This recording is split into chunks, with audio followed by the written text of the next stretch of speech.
পাদের উপকারিতা।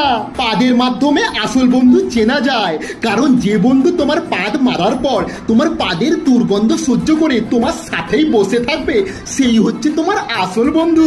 রান্নার কাজেও পাদ ব্যবহার করা হয়, কারণ পাদের মধ্যে থাকে মিথেন গ্যাস। এই মিথেন গ্যাস হচ্ছে এক প্রকার দাহ্য গ্যাস।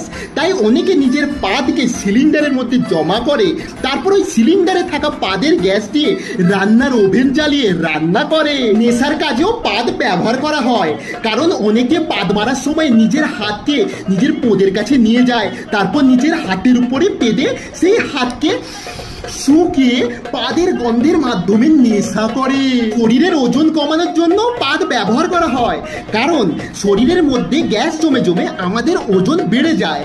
পাদের মাধ্যমে ওই গ্যাস বেরিয়ে আমাদের শরীরের ওজন কমতে থাকে। কাউকে খুন করার জন্য পাদ ব্যবহার করা হয়। দমে মূলা খাও, যাকে খুন করবে তাকে বেঁধে রেখে তার মুখের সামনে দমে পাদতে থাকো, অটোমেটিক শ্বাস আটকে দুর্গন্ধের জন্য তার মৃত্যু হবে।